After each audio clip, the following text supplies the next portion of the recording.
Warning. Yeah. Danger, Will Robinson. Danger. All right. We are live. Thank you for watching, live viewers. A phone that isn't coming from my area? Holy cow.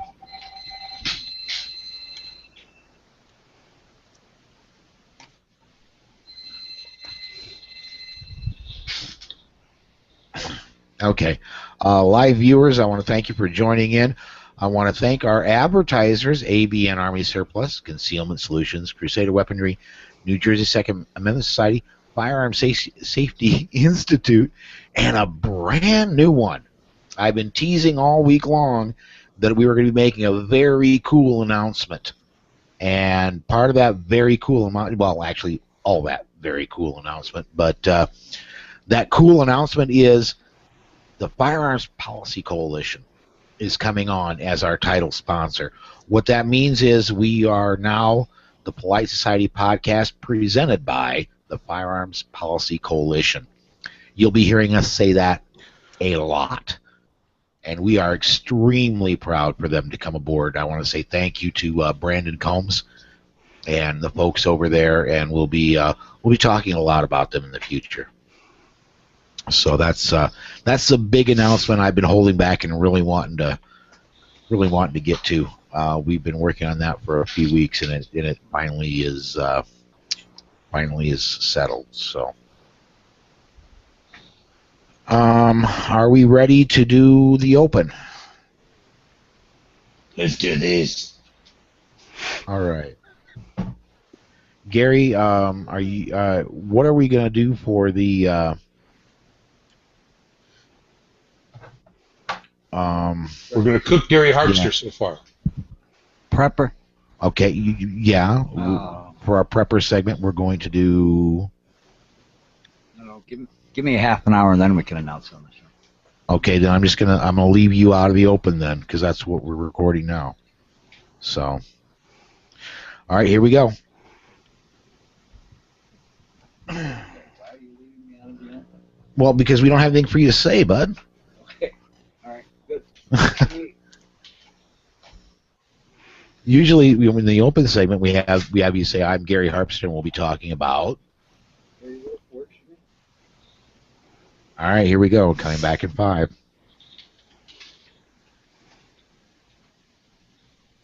Hi, and welcome to the Polite Society podcast, powered by the Firearms Jeez, hang on. Edit point. Exactly. This is live. Hi, and welcome to the Polite Society podcast, presented by the Firearms Policy Coalition. This episode is recorded live on Sunday, the 23rd of November, 2014. I'm Paul Lathrop. I'm John Richardson, and we'll talk about the Obama... I'm John Richardson, and we'll talk about the Obama administration's efforts to silence reporter Cheryl Atkinson. I'm Rob Morse, and in one of our DGUs, a couple fought back against 3 home invaders. I'm Gary Doherty, and we'll talk to Brandon Combs. So climb aboard. Strap in. And hang on. Episode 287 of the Polite Society podcast, presented by the Firearms Policy Coalition, starts right now.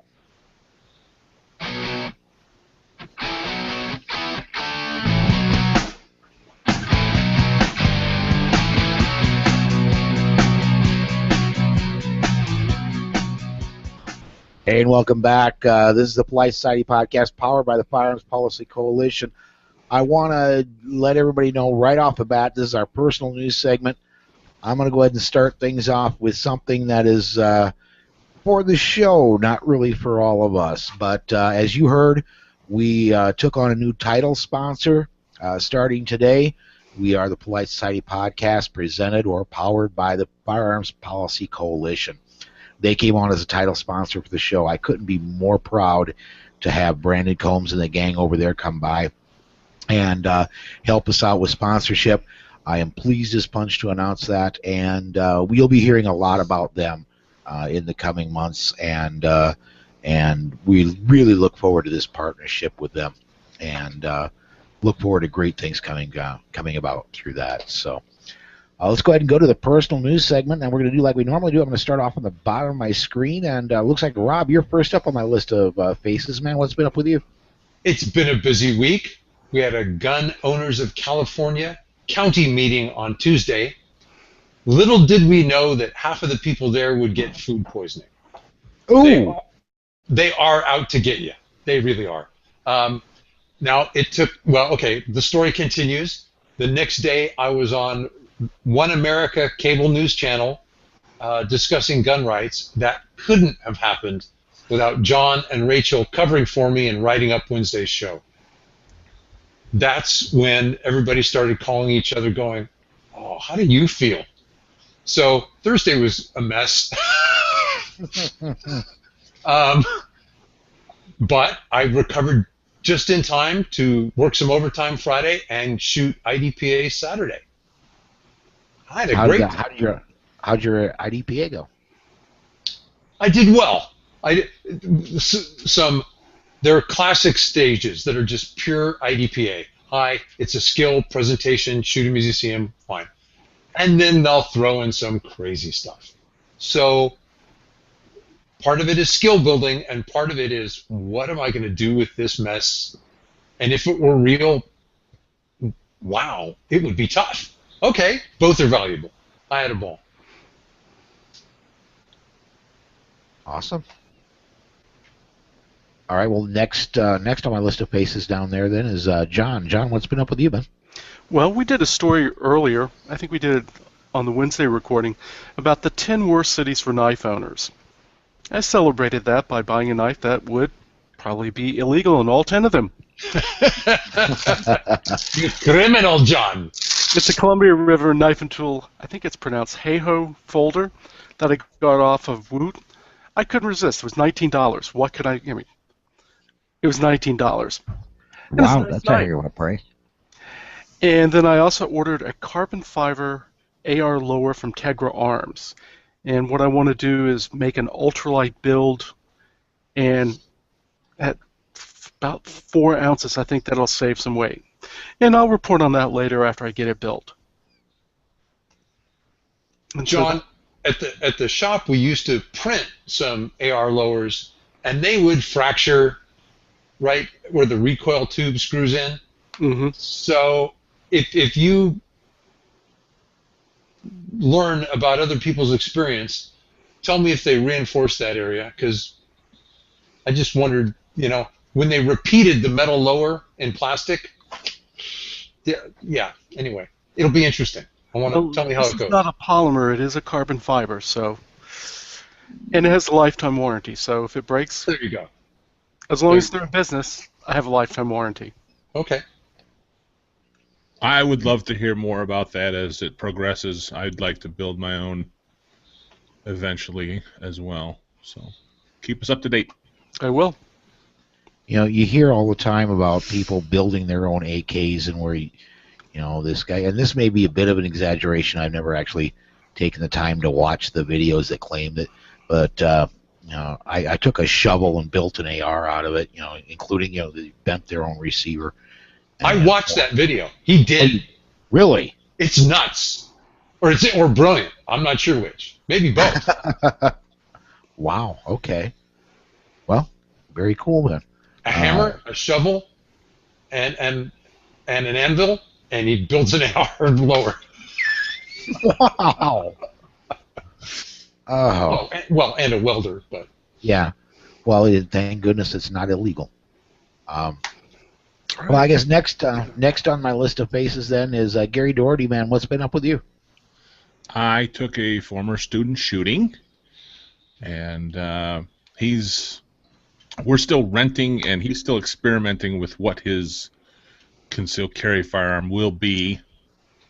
Fortunately, one of the ranges around here has about 120 guns you can rent.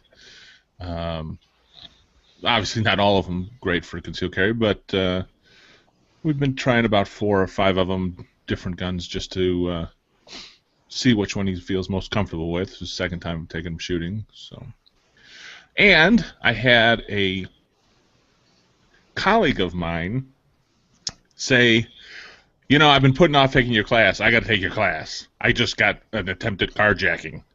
Whoa. Yes. He got into he was at a home fix-up store and got in, started his car, and then dropped his phone on the passenger side, an SUV, so he had to get out, go around, get in on the passenger side to get to it. And somebody walked up on the driver's side and said, "I'm taking this car."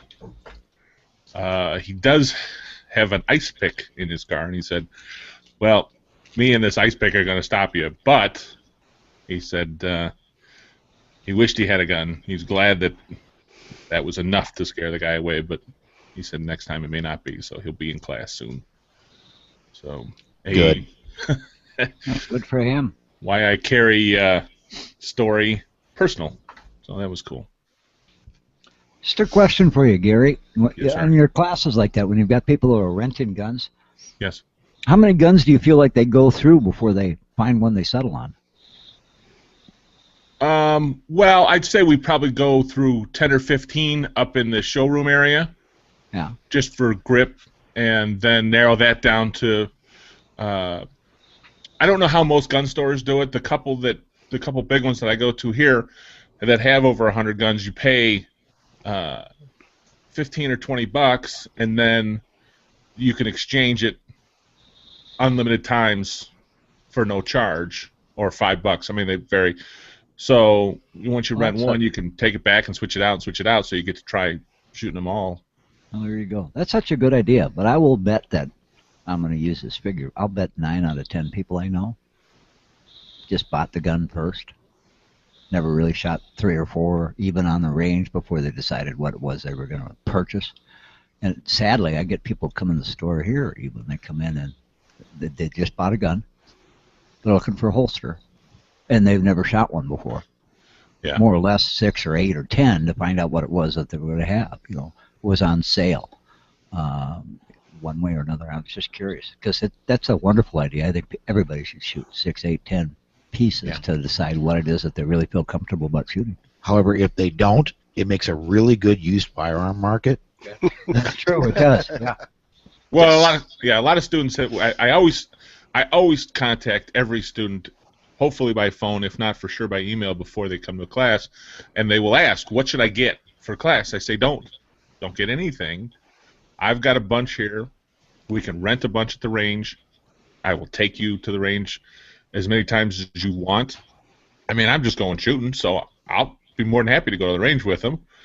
Work them through a bunch of different guns, whatever. Let's talk about, clothing, purpose, how often you're going to carry, how you're going to carry, all those things. Let's go through that in class before you decide on what you're going to buy." Yeah, so that's a good idea. Yeah. I really wish there were a way to get it out to the community like that ahead of time and say, go take a class, go do some shooting before you go buy anything. Yeah. Unfortunately, like the gun stores are looking to sell guns, and they don't. The only student that did not graduate, her husband had bought her a .380, and it was a little gun and too much recoil, and just it wasn't that it was too powerful; it's that it was too small for its power. Is that the? Well, that's how things equate out. A lot of people think, oh, a small woman, small gun, and that's not necessarily the case, because the lighter the gun is, the more felt recoil for the same size round. Right. So yeah, it definitely has to be taken into consideration. Huh? Good, thanks. Yeah. Well then, Gary Harpster, you are next up. We've gone through the faces on the bottom of the screen. Now we just got the people sitting here. So, what's been up with you, man? Well, there you go. We're getting ready for Christmas. You always got that Black Friday thing coming up. So, ordering a lot of products, shelving price, and doing all that kind of stuff. Normal retail type biz. And then trying to get my wife and I put the fine tunings on our holster pieces. So, on our leg drop leg holsters. Spent a little bit of time with that this week. So, trying to see what she's going to carry and shoot. So we're going to try to get to the range here sometime this week yet and do a little shooting so that she's got some experience. Speaking of the 380, I use that as my backup. And I haven't shot that in a while. And it'll jump around on me a lot when I'm not paying attention to the round. So I need to get back to the range and do a little shoot with that 380 as well. So we're hoping to do that this week. Cool. Cool. Yeah, I seen you working on fitting on it out in the front as I was setting up back here. So. Yeah. Well, being that the store, we get stuff traded in. Right. I try not to buy stuff new. I try to keep that for my customers. If somebody comes in with something used that I'm thinking that I might need, then I see if I can modify it, fix it. And a lot of times the soldiers will bring in gear and police officers will bring in gear that's not quite in the shape it should be before we have to put it in the store. So back here where we were doing the radio show, folks will notice the little workbench and stuff like that. We have to kind of be jack of all trades to try and figure out if we can actually fix something so that it's going to be enough that we feel like we can sell it with a warranty that's in good shape. So we spend a lot of time doing that too. Mm-hmm. Sometimes folks want to buy something for a little less than new. Yeah. Yeah. Well, speaking of that, prices-wise, everything seems to be coming down dramatically. Mm-hmm. I can't believe it. I just bought those two guns, and the para that I bought is $100 cheaper than it was when I bought it a month ago. So, whoa!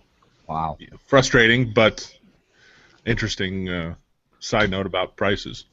We've noticed that too here. In fact, although we don't carry weapons specifically, we work with a lot of the other retailers around the entire area.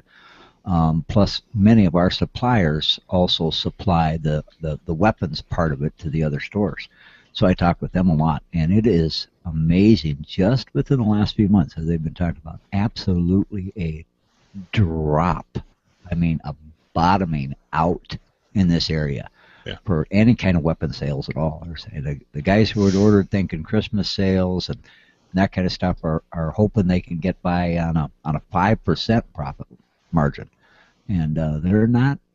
The sales are really off all over the state. Even the big gun dealers that got a pier in Minneapolis and Kansas City are finding their sales to be dramatically off what they expected them to be for this time through the summer and early fall into the hunting season. They're not seeing the results they expected.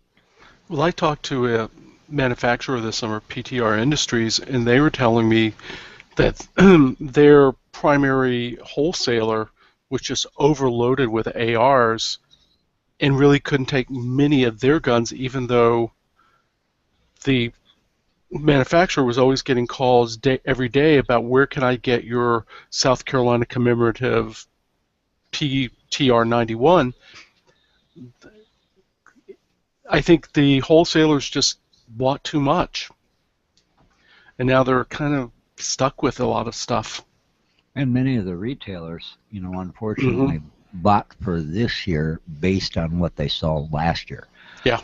And some of the stores up here, the number of ARs they have sitting piled in a corner, and they're not moving them at all. Yeah. When they get desperate enough, eventually the prices are going to come down to where I'll actually buy. Well, yeah.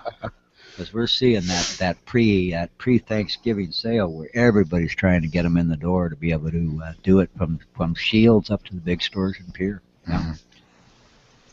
All right, well, next then on the list then would be my beautiful bride Susan. It's been a couple of weeks since you've been on the air. You were kind of down and out last week. You had very little voice. What do you want to let people know you've been doing? I've been working and sucking down cough drops and fruit juice and fruit.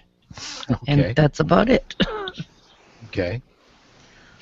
Well, I mentioned to the listeners, we did that rescue run.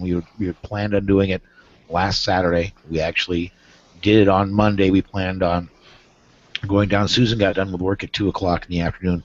We were going to make a 250 mile an hour drive. That would have been nice.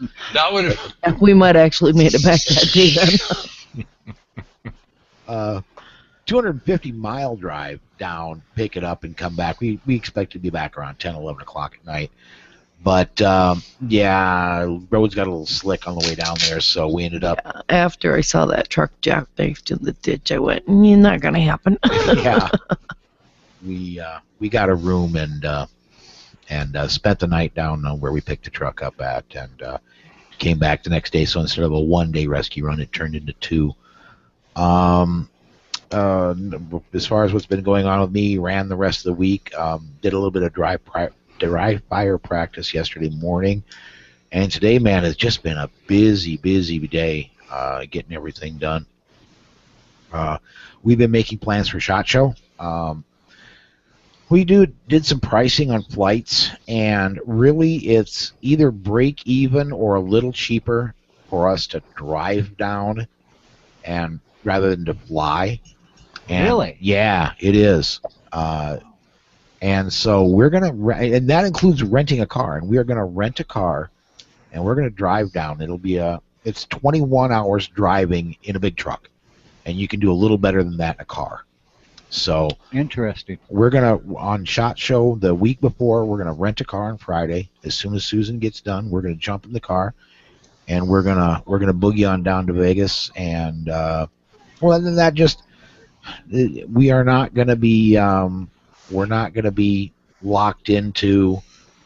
We got to leave SHOT Show at this particular time on Friday to catch our flight, and even better, I don't have to have the guys from TSA grope me and check out my gun. Well, that's the most irritating part about the amount of flying I have to do is that TSA has just progressively gotten worse since Bush instituted it. Nothing I'd love more than to see that go away. Oh yeah, no kidding. I'm with you there, Gary. They tell you they're reaching for your gun, Paul. Yeah. You All said right. it drives a little bit faster, but you're going to be making more fuel stops than you would in a big truck. And price-wise, you're talking about because you had 2 people that the ticket was cheap. Right. It is cheaper for us to rent a car than for 10 days, Yeah. drive down, drive back, than it would be for 2 of us to fly. And that's just bare ticket prices. That doesn't include choosing seats so we actually sit next to each other. That doesn't include that doesn't Extra include a bag. bag. That doesn't include anything. That's just bare bones tickets on a really, really, really cheap airline. Interesting. So What airline would it I might. Go ahead. John, I found Frontier for $300 when I looked today. Out of Chicago. No, for them. I was just looking at from Sioux Falls.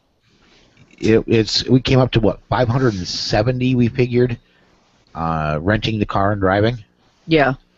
Yeah. So, I mean, yeah, it's break even or a little bit cheaper. And honestly, Susan and I mean, come on, she used to drive in the truck with me. She used to ride in the truck, and we were full time on the road, and we enjoyed it. And it's been a couple 3 years since we've done that, and I'm really looking forward to it. So. Good. Shelley didn't go with me last year, but if she decides to go with me this year, I might look into that. I gotta drag out the crock pot though. There you go. There you go. All right, let's do this. Let's jump off to break. We got another really big news segment. I can't imagine we're going to get it all done in one segment, but we got news coming up. We're going to do that, and we'll be right back right after this. Oh, that was a great personal news segment. Are you going to make the trip in one 21-hour drive or break it into 2? No, we'll do it. What we're planning on doing is Susan gets off work usually at 2 o'clock in the afternoon. She's going to try and get off a little bit earlier that day. Mm-hmm. And we'll drive, we'll drive about 8 hours that first day. I'll take us down till about 10 o'clock at night, shut down, depending on weather. I mean, I don't know whether we're going to be going through Wyoming, going through Denver, going, down south first, and end up going through Kansas, Oklahoma, Texas, New Mexico, Arizona, and then cutting back up. It just depends on the weather and what's going on. But I'll drive, 8 or 9 hours that first night, and then, we'll get a room and, probably do 10 or 11 hours the next day, and then a few hours on Sunday, and we're there. Well, the weather's the big catch. You remember last year Vegas was really nice, but the year before that, Bitter cold. Bitter cold. The fountains froze. For Pete's Oh, sake. yeah. And I remember we rented a car that year, and we drove up to the extraterrestrial highway. Went up to that cafe up there, and I mean that whole day up. It was unbelievably cold, and the roads were icy, and It was warmer here than it was in Yeah. Vegas Yeah. that year. So I can't. There's a that would have been one where I would not have wanted to have made the drive to need to be someplace under that kind of weather conditions. So that's going to be your catch to driving is how nice the weather is. No, well, again, except for the weather in Vegas, I got 3 routes, 3 very different routes to choose Yeah. from. If Sure do. there's, I'm a trucker, man. If it's blizzarding if it's blizzarding in Wyoming, I'll check out what's happening around Denver. If that's just on the very edge, I can go all the way down to Albuquerque. Oh, that's true. You're good as long as you're not coming in from San Diego. Yeah. Well, that was. What?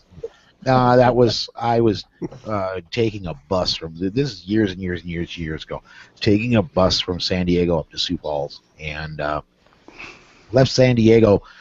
What was supposed to be about a 36-hour bus ride turned into 5 days because of a blizzard.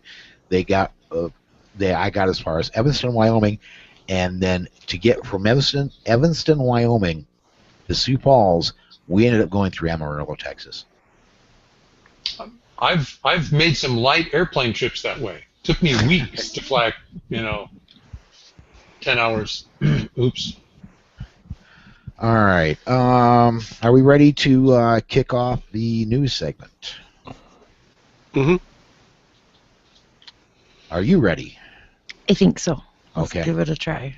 All right, here we go. In 5. And welcome back to the news segment of the Polite Society podcast presented by the Firearms Policy Coalition. This is our news segment, and Susan, what do we got coming up first? We already knew the Obama administration keeps an enemies list.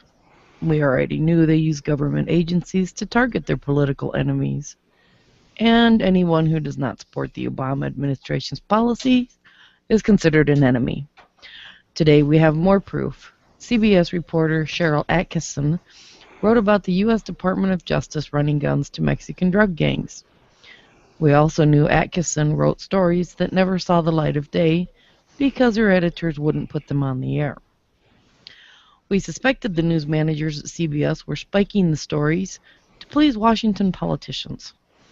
That suspicion was confirmed in a Department of Justice email.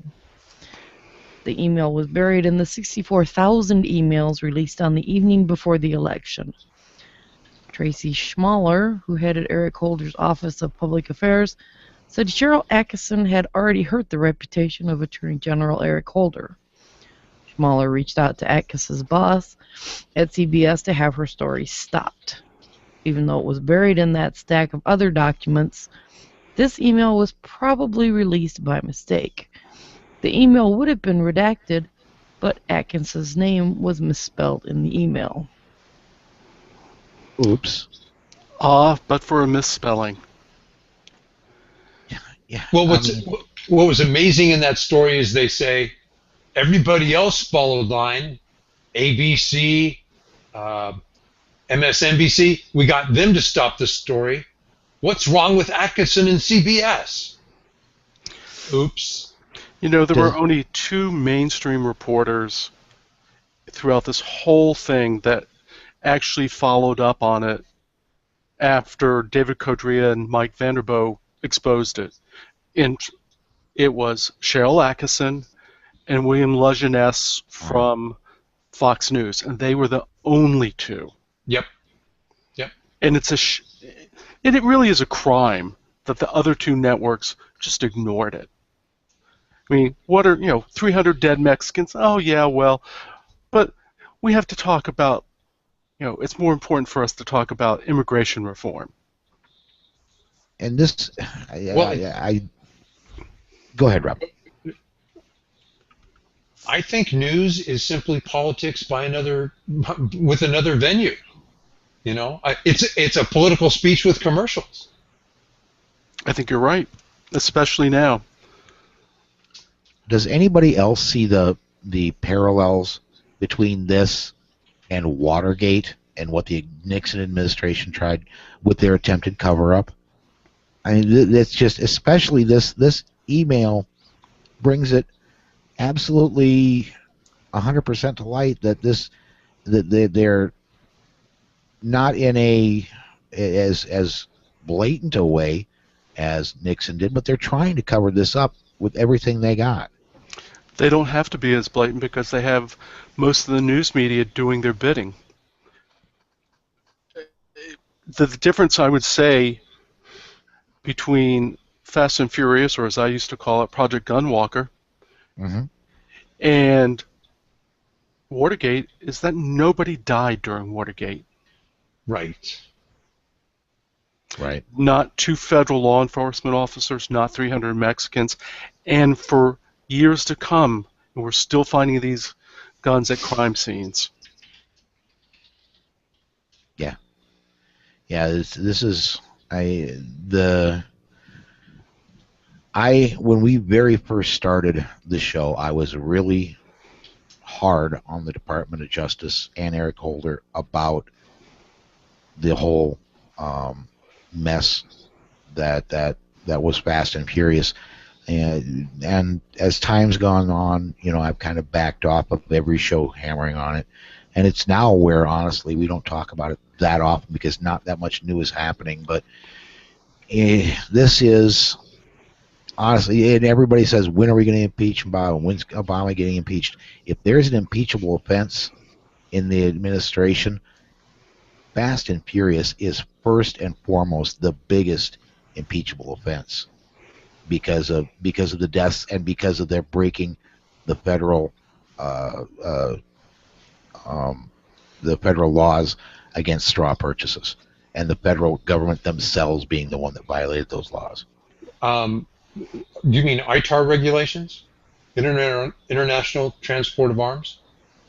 That and the, I mean, just yes, that is part of it, but it is right now. If an FFL knowingly sells a firearm to somebody who's not going to be the end user of that firearm, they face charges. But yet if you go back to the story, there's a dealer in Houston, I believe it was, could have been San Antonio, but I know it was in Texas, that was saying, hey, stop, ATF, look, I know this is a straw purchaser.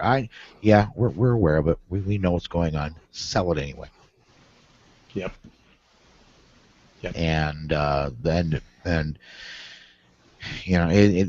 people have, and you're right, Rob, people have died in this. Watergate, nobody was ever physically harmed at all. So again, if there's the number, there are a lot of impeachable offenses, and we can get into another time whether we think an impeachment will go through. I personally don't really think so, but it's possible. But if there's an impeachable offense, this is it. And I don't know if it actually comes to that. Holder would be the one falling on the sword. It would never go all the way to Obama. Mm-hmm. And he's retiring come January anyway. So.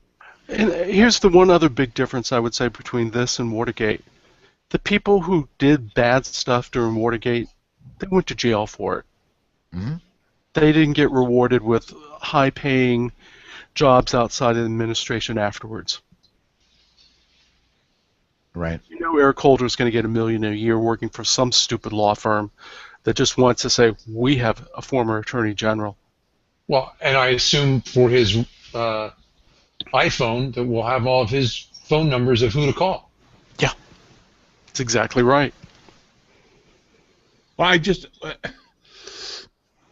all of this stuff is horrible. What I really struggle with is how these people, these reporters, the business owners of the news media, can, in good conscience, allow things to be covered up. This is not a mistake. This is we're going to try and do something so that we can enact laws that we want. That's where Fast and Furious starts from. And then we're going to allow illegal activity to happen. Then people are going to die because of it. And how can any human in good conscience continue to cover that up just because the politicians involved have a D behind their name?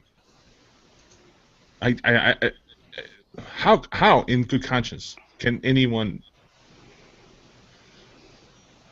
I don't think it's a matter of good conscience. I think they just do it.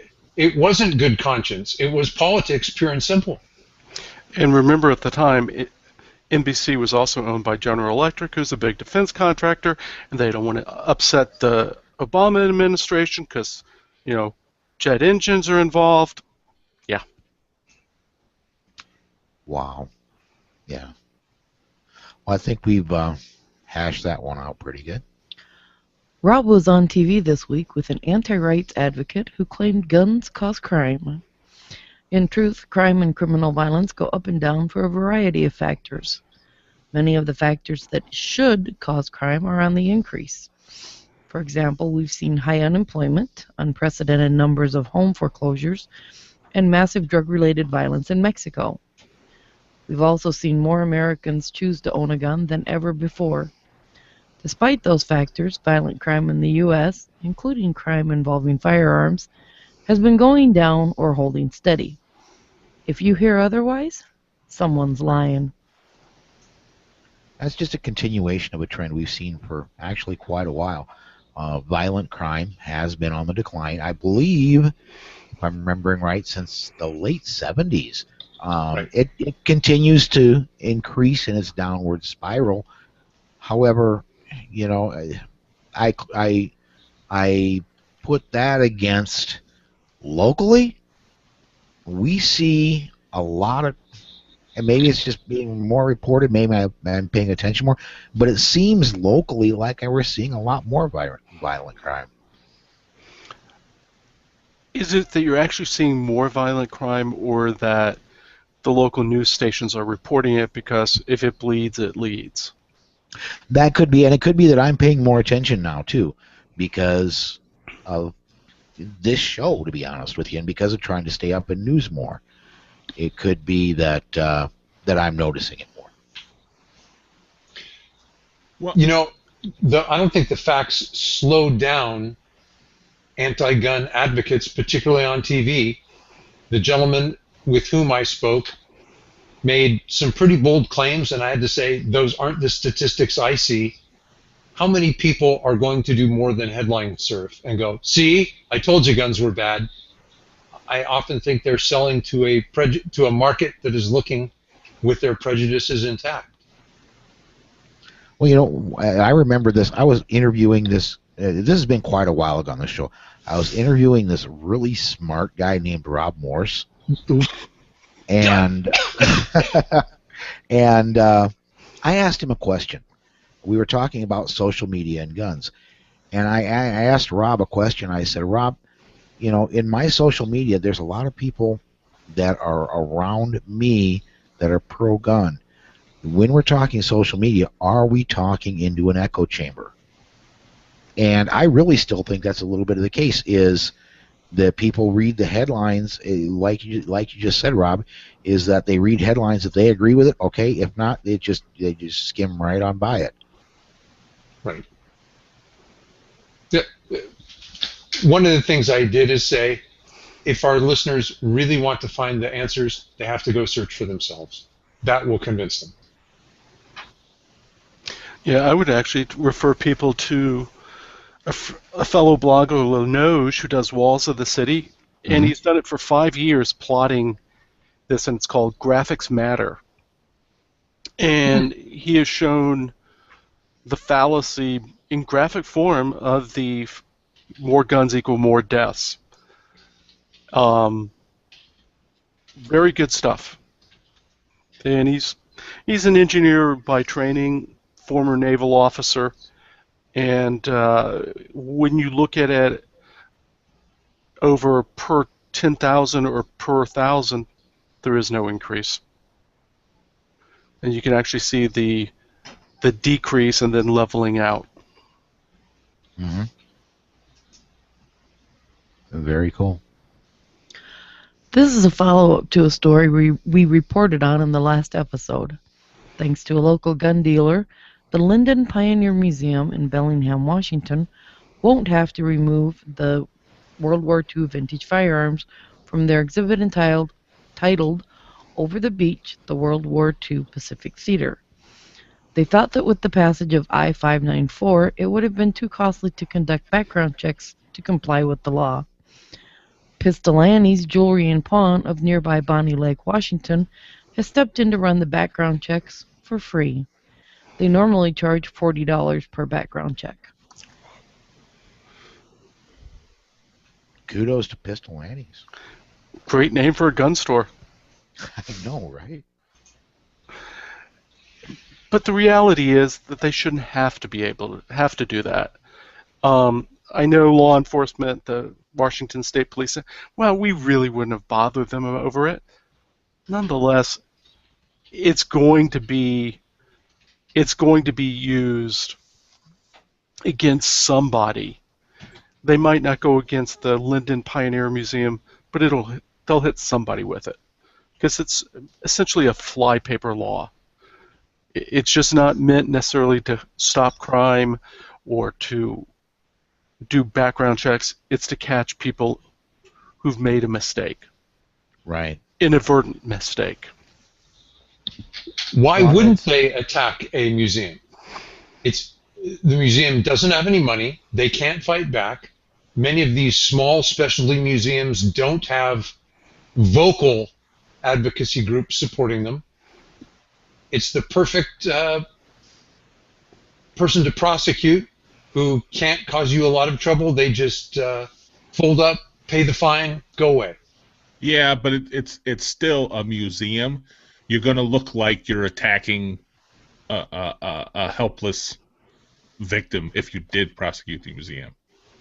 You know, I mean, I don't know. Are you guys rating 299 days? I just started I got the audiobook, and one of the things that got the main character into politics was a plumber who had installed a water heater for a politician, and they went after him because he didn't have a permit. And they did a research, and they checked that only 2 permits had been issued for water heaters in 10 years. So they used a law that was just sitting there to attack a guy. And that's the same way this law is going to be. They're not going to attack a museum because they're kind of innocuous, but for someone who who is vocal, you bet they're going to attack them. Like the 15,000 people that are going to be expected to be at the Capitol next month. Interesting, but they say they're not going to prosecute them either. Right. Because that would look too much like bullying. So it'll be individual. You know, when they're going to go after our rights, it's going to be individual. It's not going to be in mass. They're going to sneak up on people one at a time, so they can't be organized to deal with it. Like you said, the 15,000 people, they're not going to go after them because it'd be a big story. When they break into one person's house, I think we have a story coming up to confiscate their guns. It doesn't get noticed as much. So. Okay. Well, we are coming up on break, so let's go ahead and do this. We're going to step aside here, and we've got our next news segment coming up right after this. Is that better, Rob? I kicked my feed. Yeah. Okay. Cool. Yeah, I'm still stunned by $40 per background check. Yeah, no kidding. I need a bio break quick. I'll be right back, guys. Okay. Did you guys do that story or no? Which the one in Connecticut? I honestly don't remember. They kicked in some guy's house and confiscated his firearms. Probably have 3 segments again, aren't we? No. I didn't write it up. I didn't do it. Let me look and see. It's not in there. Oh, okay. Yeah, here. When did I put it up?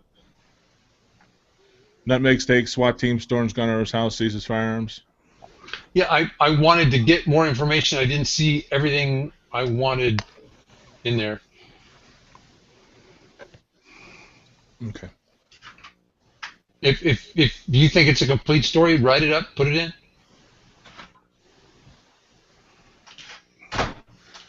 I am an internet researcher. You are a writer. Search on, dude. Let me look.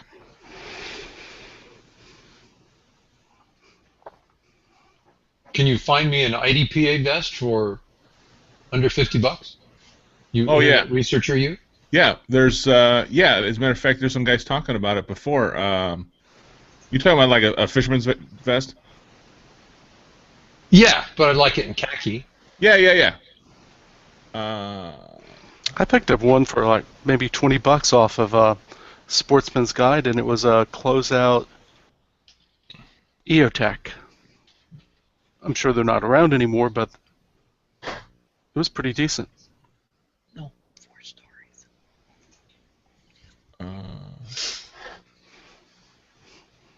Yeah. So far, that is still only the website, the only website that has story. Okay. Oh.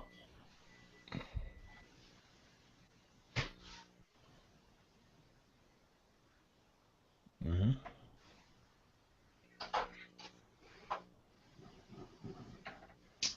You're For right. our viewers, I want to mention you can comment on YouTube. You can comment on the Q&A app right here in Google Plus.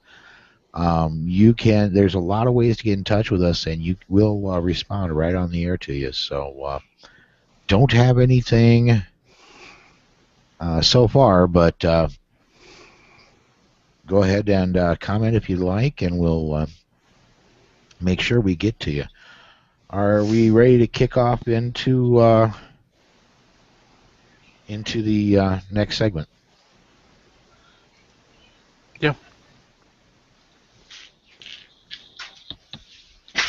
A guest just came. Let me close the door. Okay. Somebody else want to bring us in, or do I need to do it again? Fine. I'll put it on overtime. Okay. Put it on my bill, man. Right. Tell me to go. We're rolling. Welcome back to the Polite Society podcast, powered by the Firearms Policy Coalition. We have more news for you. Susan, what's next? Attorney Alan Gura represented 4 gun owners in the Palmer v. District of Columbia case started in 2009.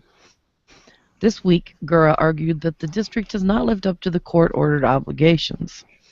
Yes, the district passed new laws that allow for concealed carry, but at the same time, the district made it impossible for the original plaintiffs to obtain gun carry permits.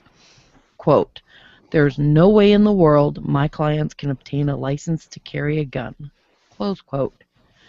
Judge Scullin asked the lawyers for the district to show him statistics demonstrating that restricting gun carry to people who have demonstrated a special need has enhanced public safety.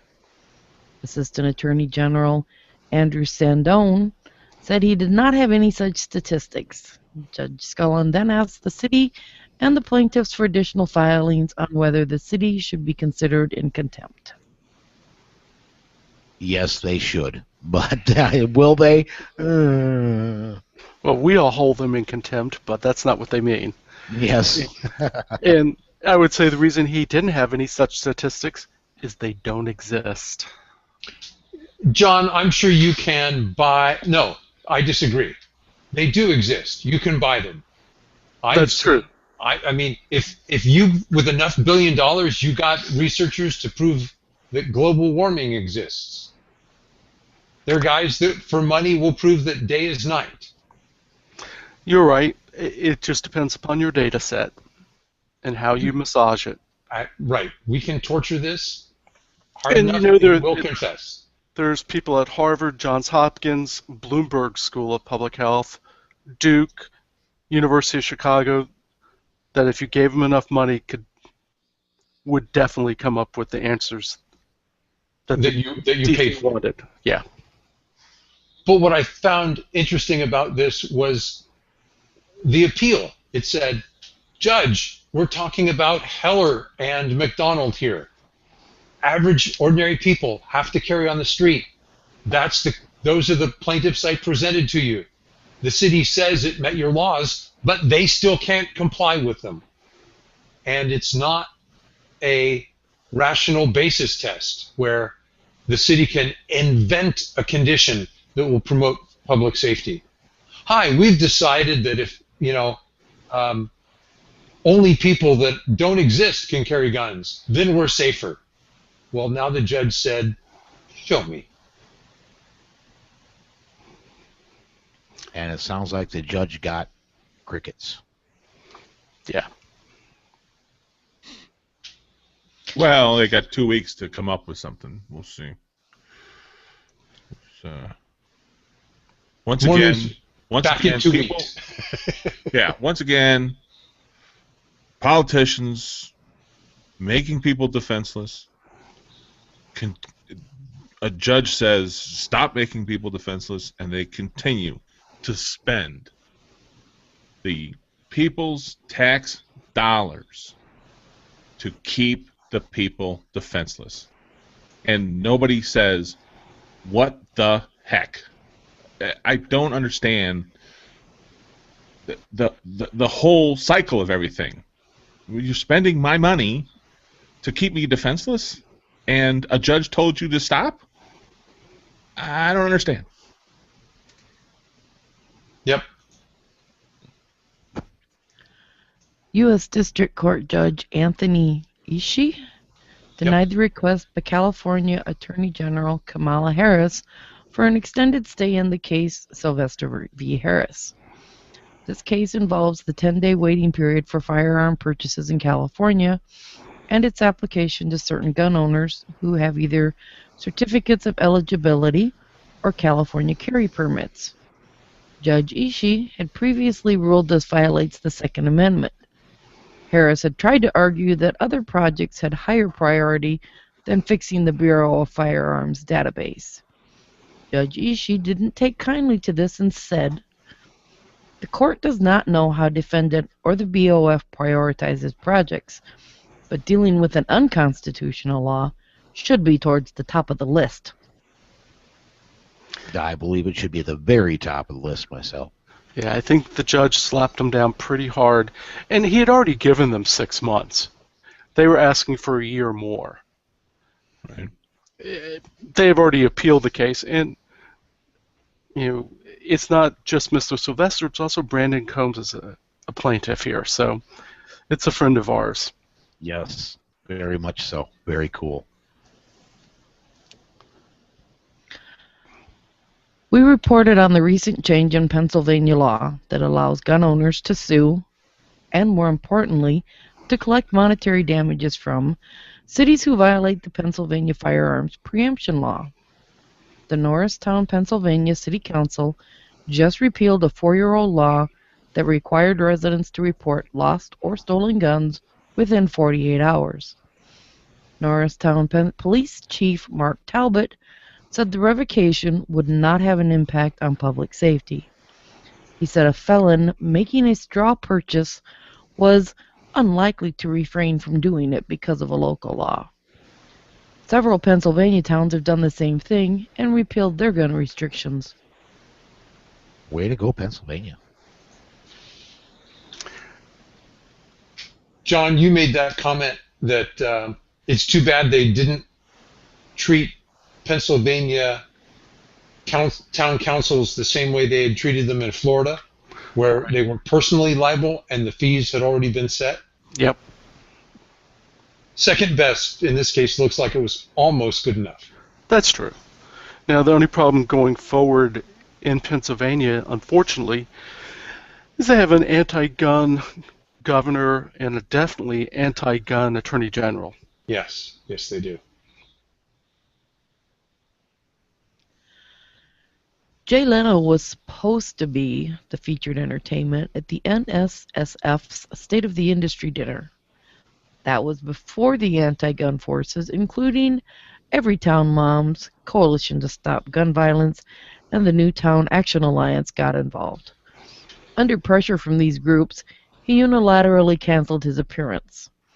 Leno's people tried to claim that he was under the false impression that it was a sportsman's show and not a pro-gun lobby show. Moreover, they said he hadn't received any money. That was a lie, as the NSSF had already wired Leno over $80,000 as a deposit. Oh yeah, but if you make millions and millions and millions a year, what's 80,000, right? He probably he spent that for lunch and forgot they sent it. Yeah, Well, I don't that know. certainly lowers my opinion of Jay Leno. Certainly, absolutely does. My opinion couldn't have been lower. Really? Yeah. Okay. No, I liked Susan is not a Leno fan. I liked him. I liked his brand of comedy much more than I did Letterman. This is extremely disappointing. You know, he was under the impression it was a sportsman's show. Well, it is. National Shooting Sports Federation? Yeah. Yeah, What do you think? Yeah, the Shooting, Hunting, and Outdoor Trade Show. That's what SHOT Show stands for. Yeah. He knew exactly what it was, and he was willing to do it. He was getting somewhere $160,000 or better to do the show. It was until his liberal friends in California, he didn't want to look bad for his liberal friends in California. Yep. I hate to say it. He wasn't a gun guy to begin with.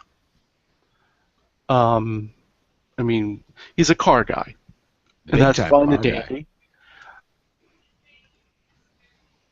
And Yeah, he wasn't a gun guy, but, you know, he committed to something. He knew what it was, and some people, plus, like you said, Hollywood friends, California friends are the ones who probably had the most influence. And, of course, he managed to run out and give a military veteran a car in the same week that it was announced to try and overshadow the announcement. And, oh, look, I'm such a good guy. Well, yeah. not. And the National Shooting Sports Foundation pointed out explicitly that anytime they used his name or his picture in any of their posts, blog posts, advertisements, anything related to SHOT Show, his people had to approve it before it went out. He knew exactly what it was. We'll talk about it later, but I did a blog post on it, and it was not so much about Jay Leno, even though I thought he had the spine of a jellyfish, but it was about why he did it. So we'll talk about that later. All right. Well, let's go ahead and move on to our gun quotes then. Susan, you want to do that one? Sure. This gun quote was sent in by Ken, who lives in the free state of Arizona. News commentator Edward R. Murrow said, "A nation of sheep will beget a government of wolves." Very good gun quote. Well, let's go ahead and step aside here. We've got a break coming up. After that, we've got Brandon Combs. You're going to want to stay tuned in for that. Hang on, everybody. Right back, right after this. Okay. When do we interview Brandon? It's already done, isn't it? Yeah. Oh, okay. It's in your inbox or Dropbox. Oh, okay. Oh, is that separate from the Raw? Right. I Okay. edited it. We just got a comment in off YouTube. Jay Leno has always been a scumbag. He is not disappointed since disappointed me since I know he is dishonest. The NSSF should have known better than to hire a Hollywood liberal in the first place. Jeff Foxworthy is a... And then it ends. I can only get that far into it. So give me just a minute here. I didn't know you were going to read my quote right on the air. No, he's always been like that. Just very dishonest and phony. Yeah. Oh, God, doggone it. Now, this. There, thank you. Where is it? I'm trying to pull it. There we go. Jeff Foxworthy is a pro-rights comic. Hire him. Yeah. Somebody said, and hasn't Foxworthy done that before, though? Didn't he do SHOT Show? Probably. I don't know. I can Was come it back Larry and do the it Kid? again. All right. Let's see here. So interviews done. DGUs. Man, we're flying through this one today. John, you want to bring us in? 2011, in case you were wondering. Oh, there we go. Are we recording? Yep, rolling. Welcome back to the Polite Society podcast powered by the Firearms Policy Coalition. This is our DGU segment, and we have a number of them today. Susan, what's the first one? A Lakewood, Washington couple in their 60s was attacked by 3 armed home invaders. The robbers forced their way in as the husband answered the door. The couple was beaten and tied up. The thugs ransacked the house looking for valuables. The couple was able to free themselves when the robbers left them unguarded for a moment. They retreated to their bedroom, locked the door, and retrieved a firearm. A pair of the home invaders tried to force their way into the bedroom, and one of the robbers was shot and killed. Tejan Voorhees, 19, was found dead after being dumped by the others. Police arrested 19-year-old Dupria Wilson and a 17-year-old. Both faced 12 felony charges, including second-degree murder. The last weekend when we recorded, I mentioned that there was one. There was a DGU last week where I thought that one of the perpetrators should have been charged with murder because the other perpetrator got shot and died. I'm glad to see it's in this one that the two that are still living that were caught and were being charged with second-degree murder. I'm glad to see that in this one. Also, extremely lucky couple to get tied up and live through it. Mm-hmm. That's kind of rare. As an extenuating circumstance, the individual who was shot was driven around until he died because the 2 other criminals did not want to dump him at the hospital while he was alive. They were afraid he would talk and identify him. Oh, wow. Well, So it's actually direct second-degree murder then. Where I stand, Yeah. And this is a case of, one, the couple was lucky. Number 2, they made some mistakes. One, they should have looked out, see who was at the door before you opened it. I don't even think they opened the door. I think the door was unlocked. The guys just came in. Oh, okay. The old man tried to push them back out. They weren't having any of it. And His wife. his old lady was actually in the bath at the time. Yeah. Oops. Well, 2 things. Always have a gun with you. It's not like, like we said, violent crime is down, but it still happens. The other thing is, this is more and more criminals are not single-person attackers. More and more stories are multiple people. So even if it's just one person that you think you could fight off, it's usually going to be more than that nowadays. So. And are the 6 rounds in your revolver really going to be enough? Do you know the number actually, Gary? No. 2.3 is the average. Yeah. That's a useless bit of information you can use in a bar bet. You might be able to get rid of the .3, but the other 2 are going to be rather tough. Yeah. Well, I'm a good shot. I'll get the smaller guy, the .3. There you go. You guys take on the other two. A robber in Calumet City, Illinois, thought a fake gun would do the trick when he threatened the owner of Cal City Bakery on Tuesday. The owner, however, was armed with a real handgun and shot the robber 7 times. Calumet City Police Chief Edward Gilmore said the bakery owner had a valid FOID card and no charges would be brought. Quote, "It seems the owner did everything the right way. He was in fear of his life and acted in a prudent manner to save his life and the life of his employee, based on the facts he knew at the time." Close quote.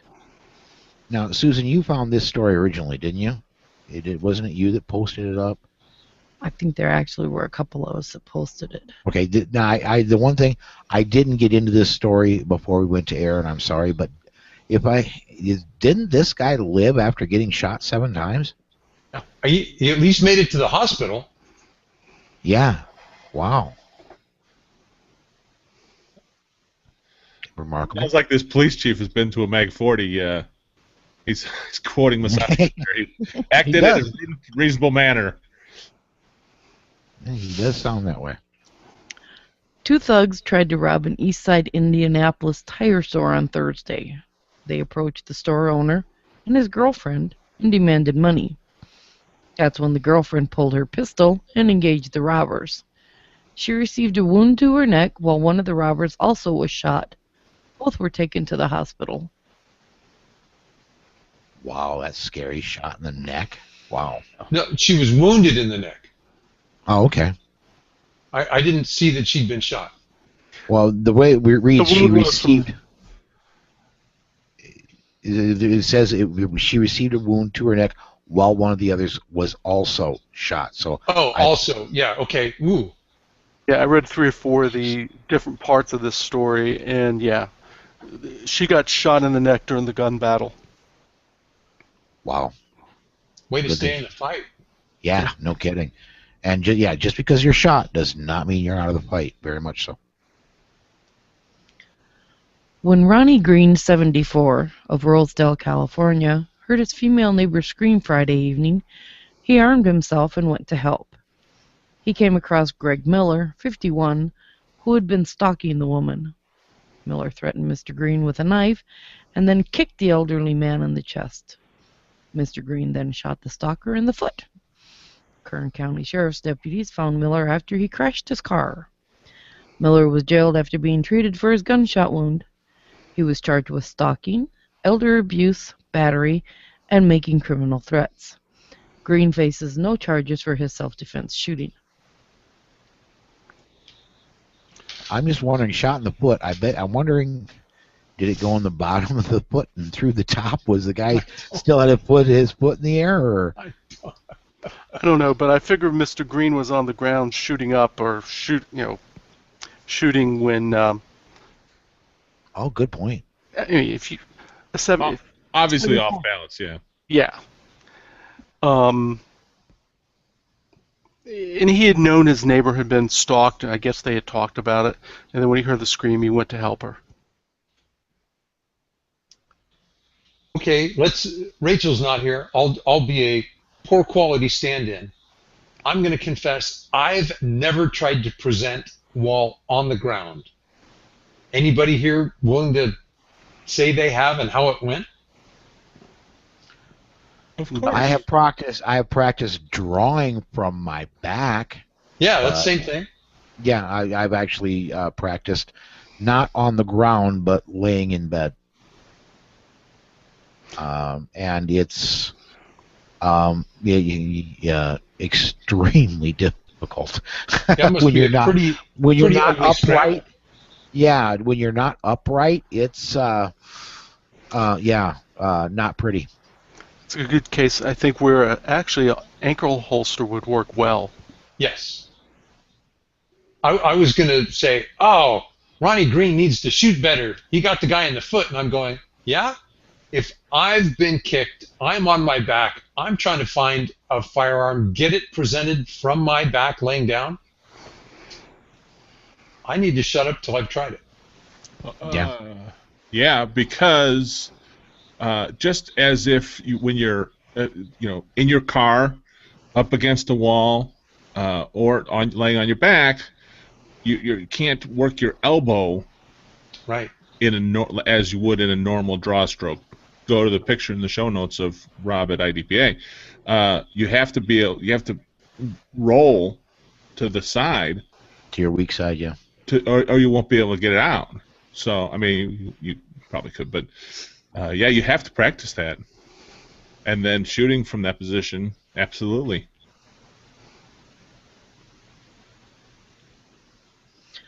A man came into the South Main Internet Cafe in Salisbury, North Carolina, armed with a gun. He ordered everyone to get on the ground. He then pointed the handgun in the teller's face and demanded money from the till. The female teller dropped the money tray onto the ground and had to bend down to get the cash and stack it on the counter. The robber, helpful little man that he is, put his gun on the counter while attempting to stuff the cash in his clothing. That's when the female teller grabbed the robber's gun, pointed it at him, and fired. She missed. The man ran off and has not been found. More than half a dozen people were inside the cafe when the attempted armed robbery happened. No one was hurt.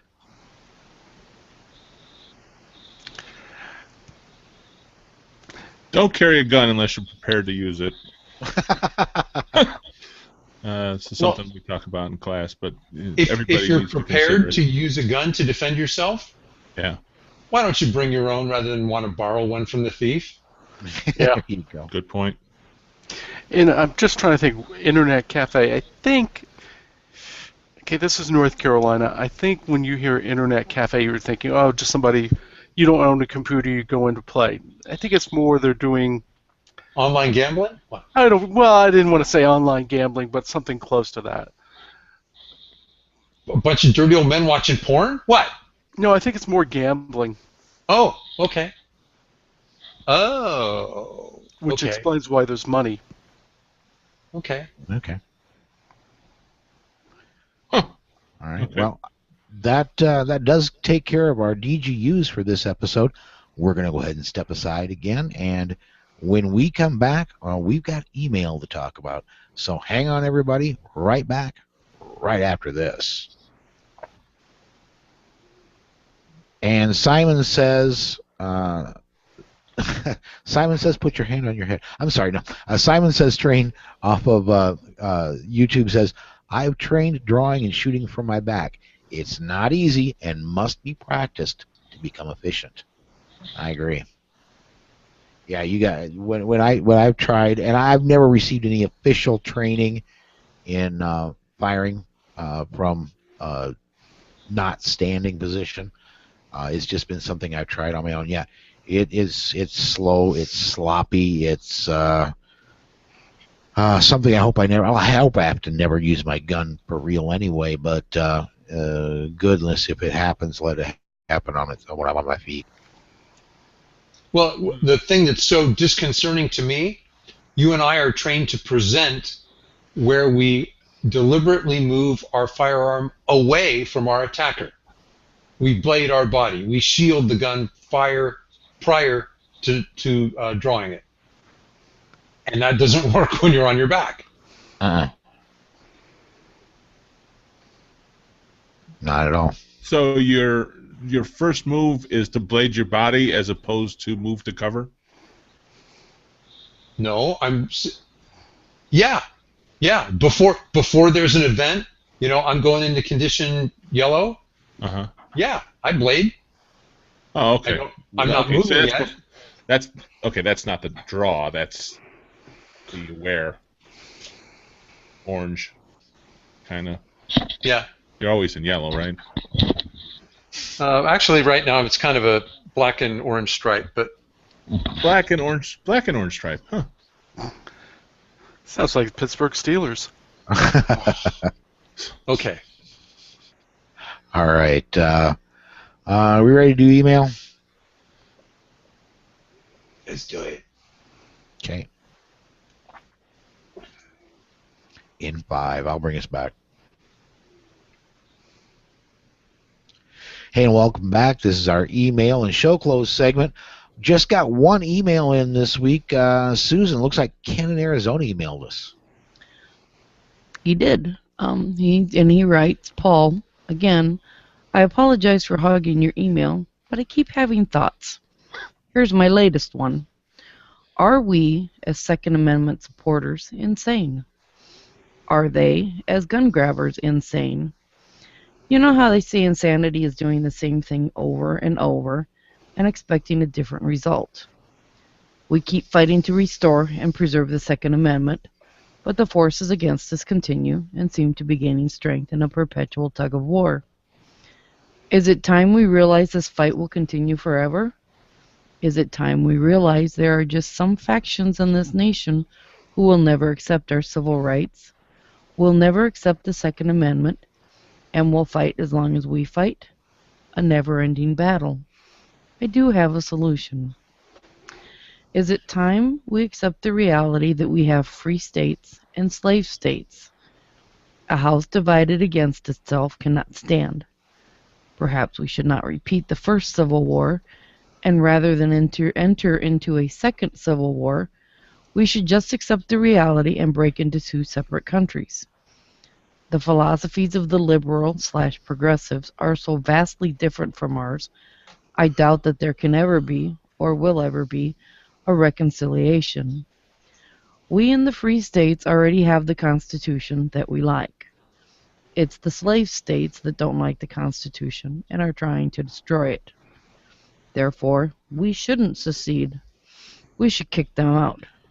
But however the break occurs, we are already of two separate minds, can't get along, constantly struggling, and are driving ourselves crazy with a costly fight that never ends.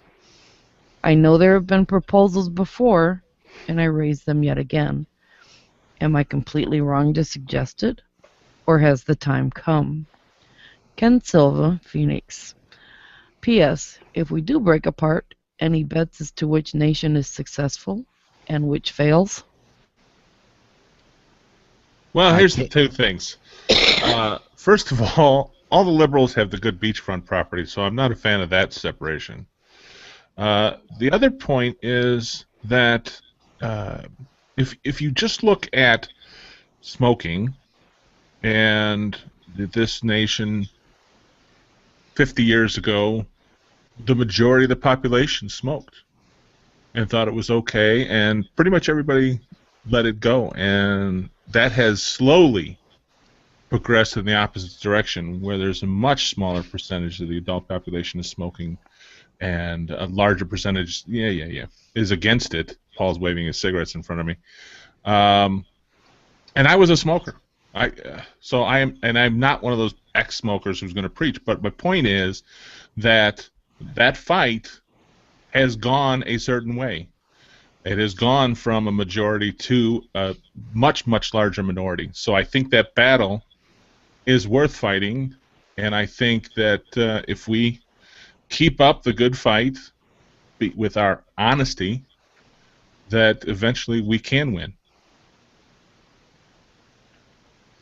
Last week on the weekend show, I mentioned this, and I remembered in that Rob and I were having a discussion about whether we should author background check legislation in Nevada, and we were not agreement on it, but I mean, like normal adult people, we talked about it, and we respect each other's opinions. At least I know I respect Rob's opinion. I hope he respects mine. I believe he does. But anyway, I said then, and I'll say it again now, we're winning. Do I believe the country should split? No, I don't. I believe we are so much stronger as a whole country than as two.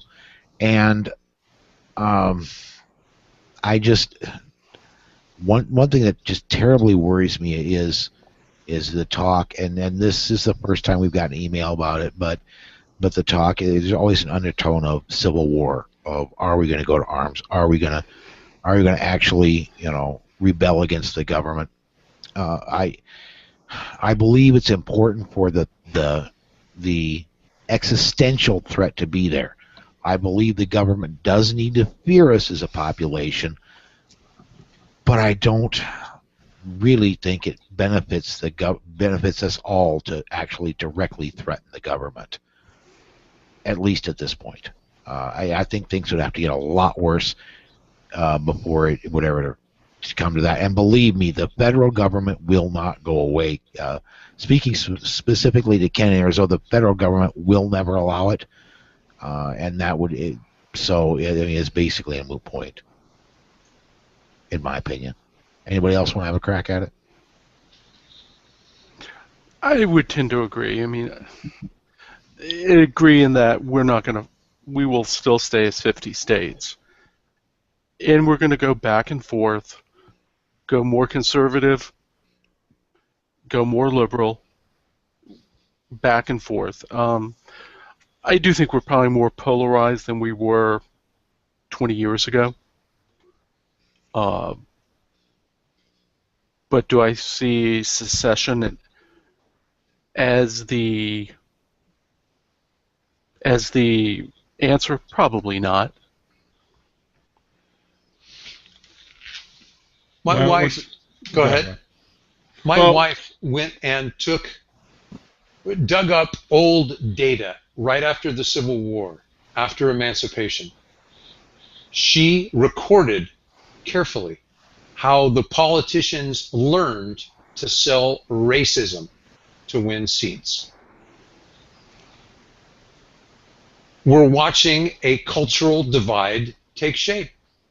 We're seeing the decline of a tolerant live and let live society. Politicians are now putting every preference up for sale. Yeah. Vote for me and I'll give you the neighbors you want. Right.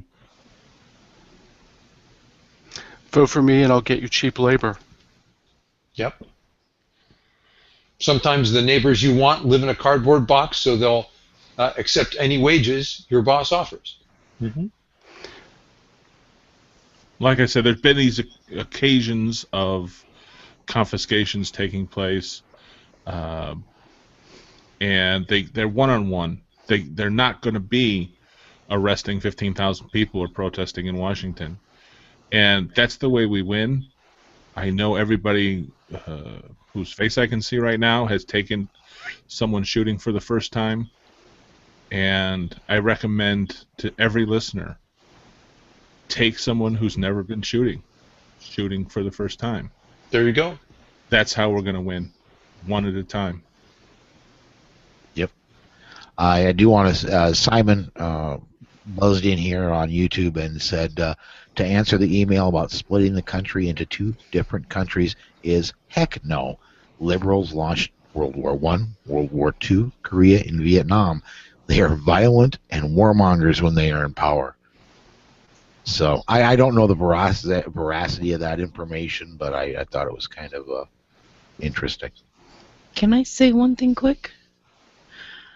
I just want to know who's going to determine what's the qualifications to determine who is a free state and who is a slave state. And just because I'm sure New Jersey would be classified as a slave state, but not everybody in that state wants to be a slave, so we're just going to abandon them? Yeah, Frank Flamingo does. We can't do that to those people. I mean, they want their freedom. We can't just say you're a slave state. We're not going to have anything to do with you. You're on your own. You can't just walk out and abandon those people like that. They have a right to that freedom. Yeah, 100% agree. 100% agree. And Gary, I want to mention here real quick, man. You've never been to the Texas Gulf Coast, have you? They got some beautiful beaches down there. I understand. I was just saying. Okay. All right. Well, hey, John, do you have any? Let's go ahead and move on. John, do you have any anything from your blog you want to mention today, man? Well, actually, I do, and it actually fits into what we were just talking about. I did a post on Jay Leno's wimping out on the SHOT Show, and I said, and the more and more I thought about it, it's like, I thought, well, originally it was going to be about the spine of a jellyfish and, attacking Jay Leno. Then I said, it's more than just some old aging comedian canceling out. it's just another one of the coordinated attacks on the gun culture to make it an anathema, forbidden, horrible, however you want to put it. Pariah. A pariah. There you go. And just as Gary just said, what we need to do is continue to grow the grassroots and take people shooting. And along with that, to protect our enumerated Second Amendment rights, we need to also use our enumerated First Amendment rights. The right to free speech, the right to address grievances, and the right to peaceably assemble. We need to make more use.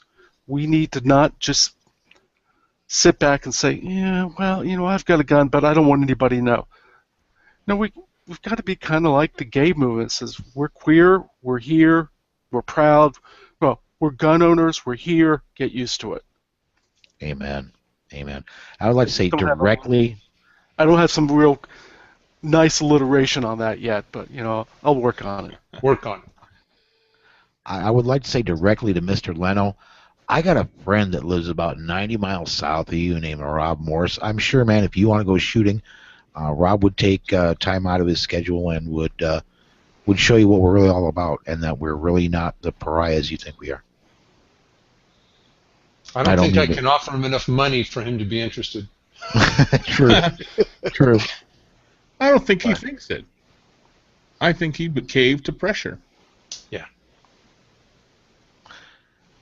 All right. Well, that and then Rob, did you have anything you wanted to bring up off your blog, man? Nope. I've been too busy to write. Shame on me. Hopefully, I will write again. I promise. Okay. All right. Well, I think that does wrap up another episode of the Polite Society podcast, presented by the Firearms Policy Coalition.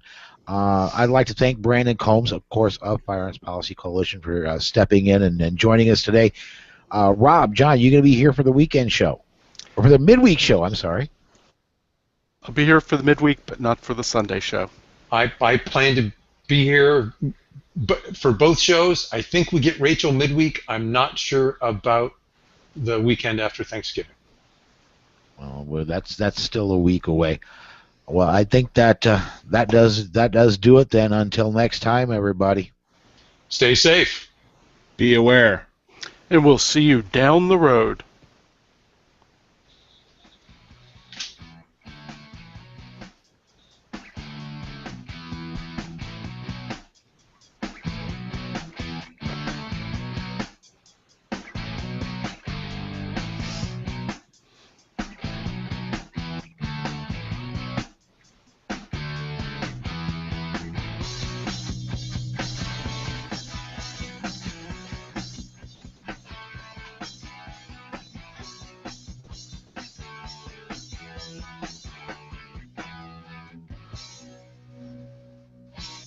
The views and opinions on the show you just heard are those of the host and the guest and are not necessarily the views of any sponsors or other affiliations.